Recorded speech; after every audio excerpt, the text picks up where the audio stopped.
بسم اللہ الرحمن الرحیم۔ یہ سورہ طٰہٰ کی 124 نمبر آیت ہے۔ ترجمہ: اور جو میرے ذکر سے منہ پھیرے گا تو اس کی زندگی بھی تنگ ہوگی اور اسے قیامت کے دن اندھا کر کے اٹھائیں گے۔ آگے پھر یہ بتایا جاتا ہے کہ وہ کہے گا کہ یا اللہ، دنیا میں تو میں دیکھتا تھا، اب میں اندھا کر کے کیوں اٹھایا گیا ہوں؟ تو جواب دیا جائے گا بالکل ایسا ہی ہونا چاہیے تھا۔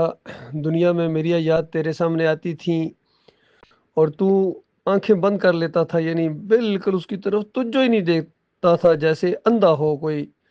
تو آج پھر تمہیں اسی کی سزا دی جا رہی ہے۔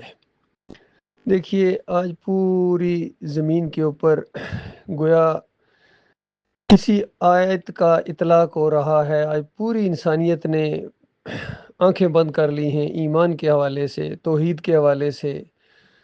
کروڑوں میں کوئی ایک ہو جو ایمان کی طرف توجہ کرتا ہو، اور پھر ان میں بہت ہی کم ہوں جو توحید خالص پر ہوں، ایمان خالص پر ہوں۔ عظیم اکثریت کا آج جو لگاؤ ہے وہ شرک کی طرف ہے اور اللہ کی نافرمانی کی طرف ہے، اور شیطان کی گوڑی بنے ہوئے ہیں۔ شیطان ان کو انگلیوں کے اوپر نچا رہا ہے۔ کوئی جگہ، کوئی ملک ایسا نہیں ہے، کوئی جماعت ایسی نہیں ہے جس میں خالص توحید ہو، ایمان ہو اور آخرت کی بات ہو ان کے حلقوں کے اندر، ان کی تقریروں کے اندر جنت کا کوئی شوق دلایا جائے۔ نہ یہ چیزیں گھروں میں ہوتی ہیں، نہ ان کی مساجد میں ہوتی ہیں، نہ ان کے تعلیمی اداروں میں ہوتی ہیں۔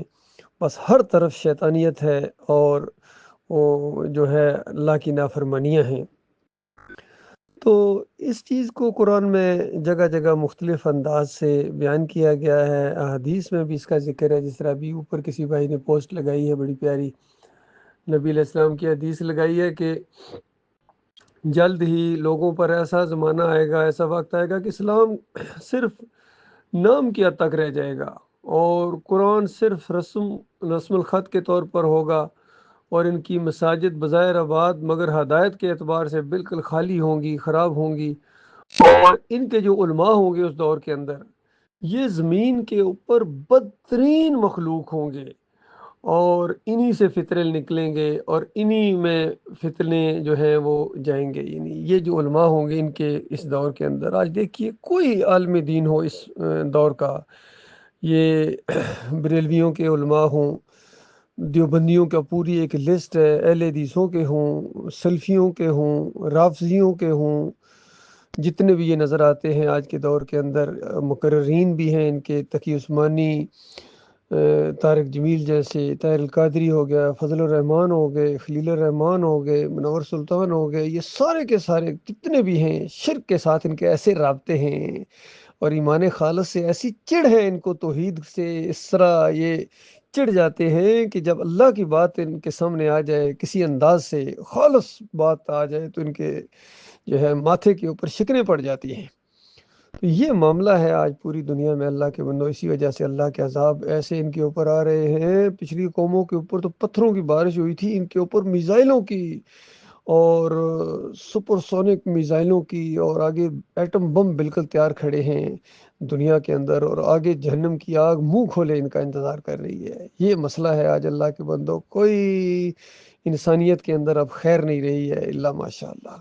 تو ایسے ماحول کے اندر ایک مومن کو کیا کرنا چاہیے؟ بتائیے کیا کریں، کس کا کہتے ہیں ساتھ دو، کس کا یہ کس کے لیے دعائیں کریں، جب ہر طرف شرک ہی شرک ہے اللہ کے بندوں، جب دونوں طرف سے یہ شرک کے پجاری ہیں آپس میں لڑ رہے ہیں۔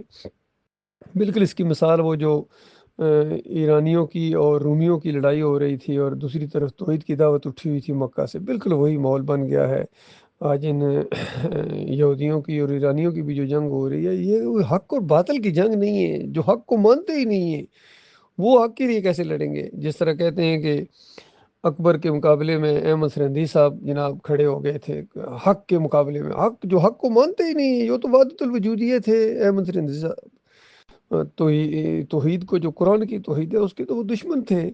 باقی یہ جو صوفیوں کی توحید ہے، تصوف کی توحید ہے، اتحادی دین، اس کے یہ لمبردار تھے۔ ان دو باطل نظریات کا آپس میں ٹکراؤ ہوا تھا۔ تو آج بھی یہی معاملہ ہے، چاہے یہ مورتی کے پجاری ہوں، قبر کے پجاری ہوں، مزار کے پجاری ہوں، اور اللہ کے نبیوں کو اللہ کا بیٹا ماننے والے ہوں، یا یہ آتش پرست ہوں، گھوڑے کے پجاری ہوں، گائے کے پجاری ہوں، یہ آپس میں لڑ رہے ہیں اور دونوں کے اوپر اللہ کے عذاب آ رہے ہیں، اور جو بھی مرتا جا رہا ہے آگ میں، جو بھی مرتا جا رہا ہے آگ میں، کیونکہ جنت حاصل کرنے کے لیے ایمان خالص ہونا ضروری ہے۔ اور شرک کے اوپر جو مرتا ہے وہ پھر نبی علیہ السلام کی بات سن لے، فرمایا من مات یشرک باللہ شیئن دخل النار۔ جو بھی شرک کے اوپر مرتا ہے، گائے کا پجاری ہو، گھوڑے کا پجاری ہو، 11ویں شریف کھانے والا ہو، 12ویں کے کیک کاٹنے والا ہو، سلیب کا پجاری ہو، یا جمہوریت کا پجاری ہو، پیر صاحب کی پنڈلیاں دبانے والا ہو، تعویذ پہنے ہوئے ہو، یا امام زامن بندھے ہوئے ہو، جو بھی اس شرک کے اوپر مرے گا اسی وقت آگ کے اندر چلا جاتا ہے۔ تو یہ معاملہ ہے اللہ کے بندو، بڑا عجیب و غریب ماحول بن گیا ہے۔ باقی جو مخلص مومن ہیں ان کا کام یہی ہے کہ توحید کی دعوت دیں، کیونکہ جس خطے سے، جس علاقے سے توحید کی دعوت دی جا رہی ہے اور لوگ اللہ کی طرف رجوع کر رہے ہوں، ایسوں کے اوپر اللہ تعالیٰ عذاب نہیں لاتا ہے۔